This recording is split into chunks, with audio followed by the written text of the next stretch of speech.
साथियों,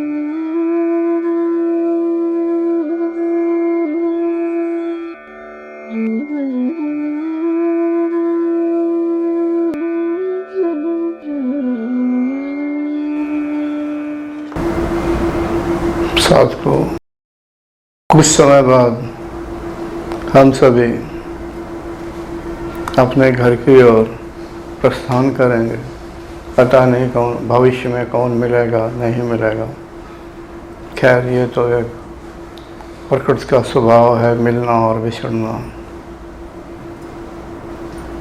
घर में जा कर के खूब साधना करना और बराबर करते रहना, यानी अंतिम समय तक करते रहना, साधना कभी नहीं छोड़ना, और यही मृत्यु के बाद काम आएगी।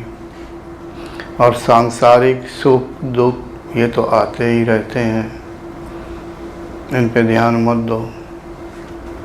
जो हमने किया है वो भोगना ही पड़ेगा, लेकिन नए कर्म तो बनाने का हमें अधिकार है। तो क्यों ना हम इससे आध्यात्मिक कर्म को ज़्यादा बनाएं, ताकि अगला जन्म हमारा अच्छा हो, यानी मनुष्य का मिले, और जल्दी ही ऐसा समय आए उस जन्म में कि इस मार्ग पे चलने का जल्दी से अवसर आ जाए। जब अंतःकरण में आध्यात्मिक संस्कार ज़्यादा होंगे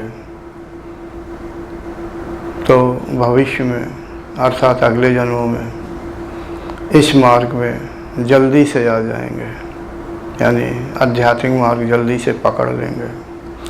अगर अंतःकरण में आध्यात्मिक संस्कार कम होंगे तो पता नहीं प्रकृति की व्यवस्था के अनुसार किस उम्र में इस मार्ग पे आए।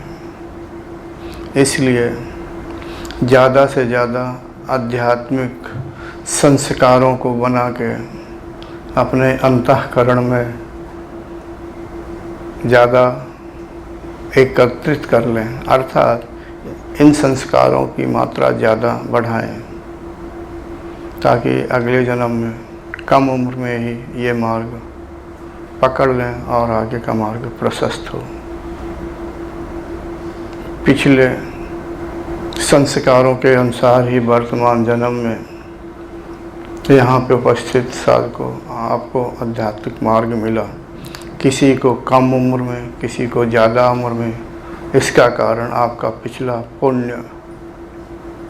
पुण्य के जो संस्कार हैं उनके कारण हुआ।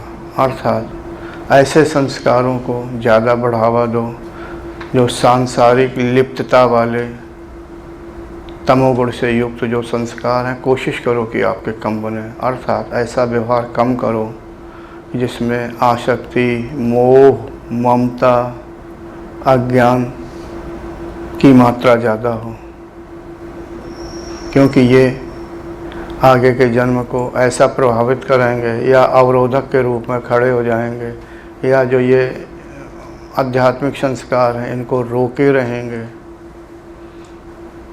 आध्यात्मिक संस्कार कभी न कभी तो प्रकट होकर के प्रकृति को ऐसे ही उपस्थित होना पड़ेगा, लेकिन क्यों ना हम ज़्यादा संस्कार बनाएं, अर्थात ऐसा कर्म करें कि जिससे योग के संस्कार ज़्यादा हों, ताकि अगला जन्म भी प्रशस्त हो। अभ्यास करते रहना। हो सकता है ये शरीर कभी बीमार हो जाता है, 1 दिन के लिए, 2 दिन के लिए, 15 दिन के लिए, कोई बात नहीं, लेटे लेटे योग नहीं हो सकता, लेकिन आँख बंद करके हम ईश्वर का स्मरण तो कर सकते हैं मन से। अगर कभी ऐसी अवस्था आ जाए, बीमारी की अवस्था, तो आँख बंद करके भी ईश्वर का स्मरण करते रहें, यानी भक्ति भाव में आ जाएं। और जब आपका शरीर स्वस्थ हो फिर अपना ये अभ्यास करते रहें, यानी हर क्षण कोशिश करो कि आप ईश्वर का ही नाम लें। मैं तो ऐसे ही इच्छा रखता हूँ। मुझे देखो, मैंने युवावस्था में ही इस मार्ग को पकड़ लिया, ऐसा पिछले जन्म के संस्कार थे।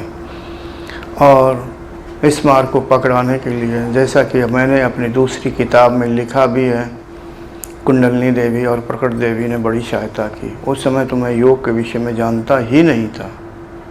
वो स्वप्न में आकर के मुझे दिखाई देती थी और प्रेरित करती थी।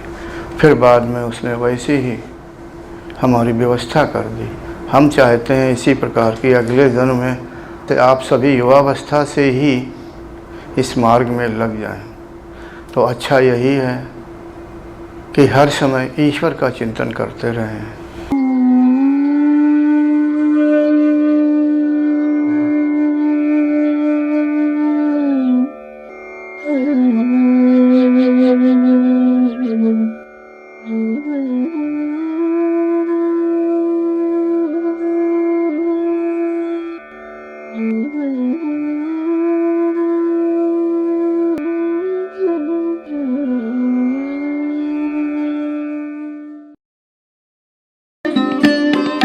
Thanks for watching.